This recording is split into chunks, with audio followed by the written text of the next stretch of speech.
Welcome to DMR Deep Dive. My name is Nick Risch. I am the president and CEO of DMR Events.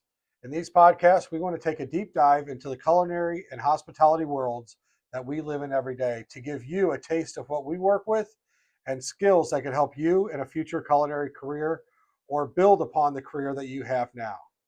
With me today is Chef Charles Detmering. He is our executive chef and culinary specialist who helps us make sure that we provide the best quality people to our clients. So, Chef, what inspired you to become a chef and what path led you to the position that you hold today? What's inspired me was my experience with my mother and cooking. She really enjoyed cooking, and I enjoyed watching her in the kitchen, and so that gave me an interest in cooking. The path that led me here was quite a long and sort of arduous, up and down sort of path. I began my career in cooking back in the '80s with the Marriott hotel system at Greens Point Marriott in Houston, Texas. I was introduced to that program through a friend of mine at school. I started working there.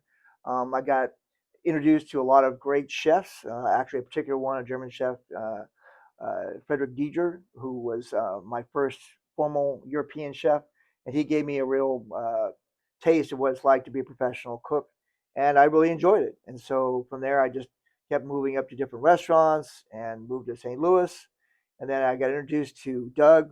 Met him at the Collins, and he introduced me to being an independent contractor.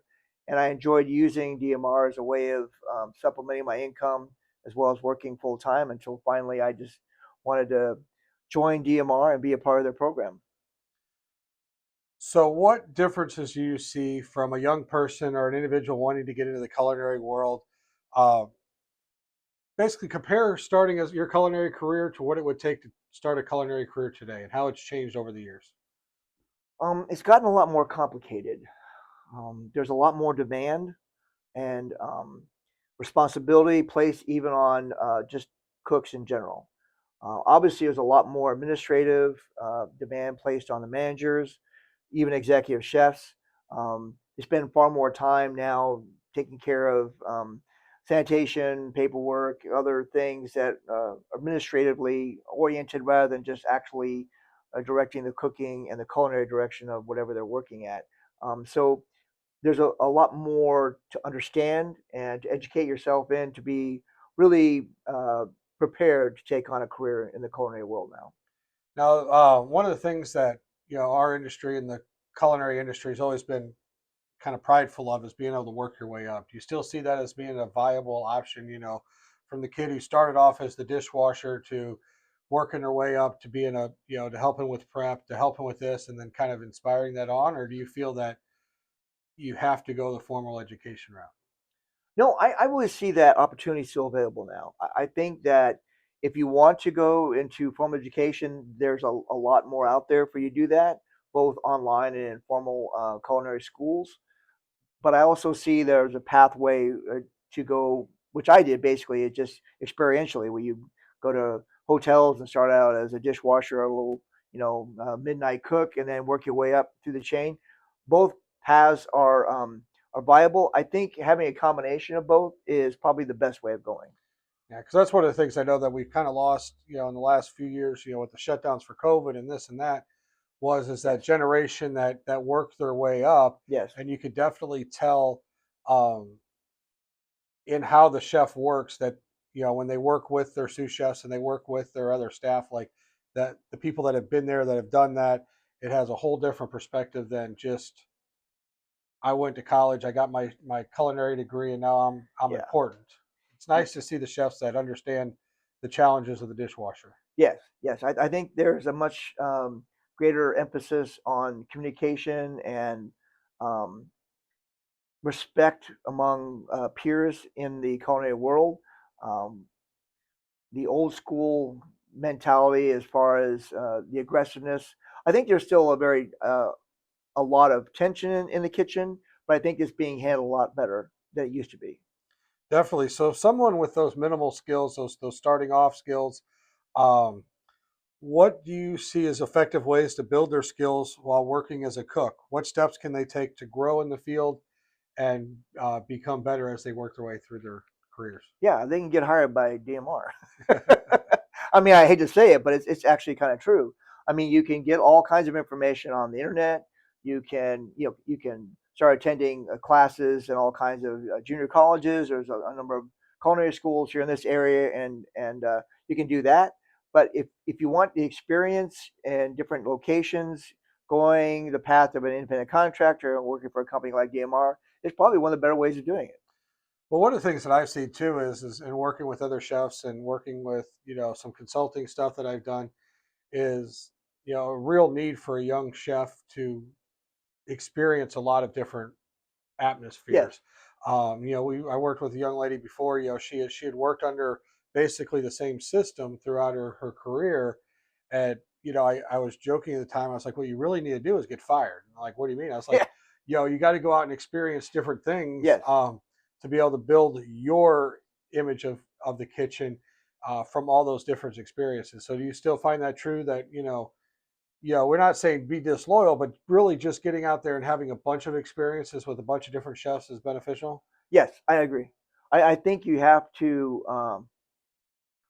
kind of go out into the field and pick and choose where you want to go, and then experience the different ways and approaches that chefs and even institutions offer you, and getting a taste of what it's like in different areas, both in the in just in restaurants or in hotels or in uh, the corporate world. If you get those different aspects, you can then kind of get an understanding about what you really want to be a part of. Awesome. So as you grow and as your career grows, how competitive is the market? How competitive is it to be in this industry? To be really good is very competitive.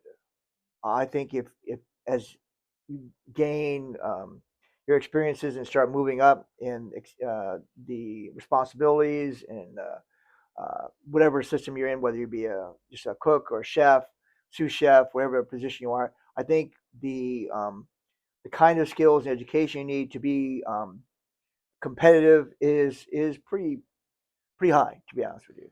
So in your position with DMR, you get the opportunity to go out and see all of our clients, all of our workforce. You get a chance to see a little bit of everything. What are some of the do's and don'ts that you'd like to share with people in the industry, be it with DMR, without on their own, ways to make those things better, things that's a positive, and things that you see that have really allowed people to struggle too? Yeah, I'd say enter the field with a lot of humility.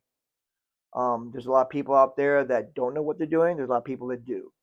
I think you have to have to gain the proper experience and have an attitude of I don't know what's going on here, but I need to learn and I need to be able to absorb that and not try to expect just to rocket into a particular position. You need to be patient and realize that there's a lot of different ways of doing things and that you have to learn things and you can help other people learn as well. But to have that attitude is one, I think every executive chef or chef I've been involved with, people who want to learn, are respectful in their attitude, and are willing to work is are the primary characteristics that help you advance in any career, but in particular in the culinary world. Awesome. So one last quick thing. So what is the most satisfying part of the job as far as being a chef? What is the most satisfying?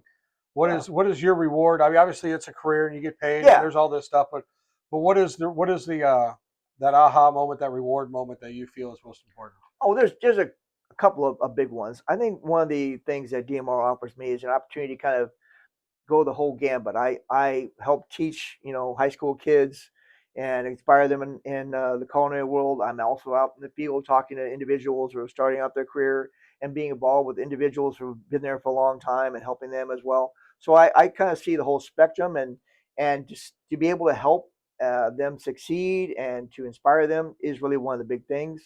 And just to see what's going on out there is also a really big plus for me. I really enjoy both of those.